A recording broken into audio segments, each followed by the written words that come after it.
Hello mga brad, magluluto po tayo ng crispy pork chop katulad na nakikita nyo ngayon. Papakita ko sa inyo.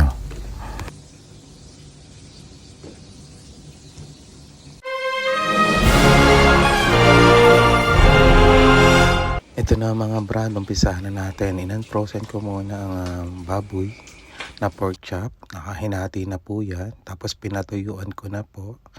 After po, kinat ko po yan into side para mas mabilis po siya maluto. Since manipis na rin po siya, okay na rin po yung ganyan para mas maganda po pagkakaluto niyan. So, ginawa ko po, minarinate ko muna sa lemon at paminta. Ilalagay muna natin sa rep yan within 2 to 3 hours po. After 3 hours po, nagre-ready na po ako ng harina na may cornstarch po yan, chili flakes, tsaka paprika, pampalasa niya. Then after ko po ma-prepare yung harina, nagpapainit na po ako ng mantika sa kawali into medium heat lang mga brad. Then after po, nilabas ko na po yung minarinate nating baboy.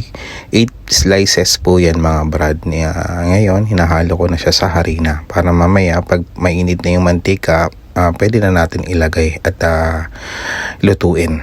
Ayan po, ganyan lang po kasimple mga brad.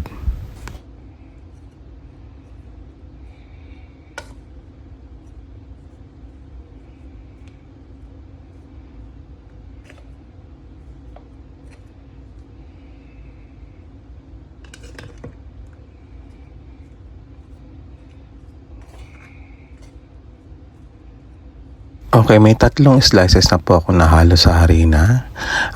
Mainit na rin yung mantika. Pwede na po natin siyang iprito. Into medium heat mga brad. Check nyo na lang po. Ayan po, ganyan lang po.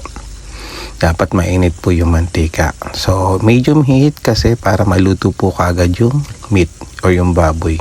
Kahit matagal siya, okay lang. Kasi alam niyo naman po yung baboy, kala niyo luto na pero inside hilaw pa rin po yan. So, once hinihintay nyo po, huwag nyo po abangan. Kasi maiinip kayo. So, every 3 minutes, kailangan nyo siyang baliktarin. Okay? Naka first step na tayo. Meron pa tayong 5. Sinalang ko na rin po yung another 3. 8 piraso po kasi yung slice na yan. For dinner po namin yan mga brad. Ayan po.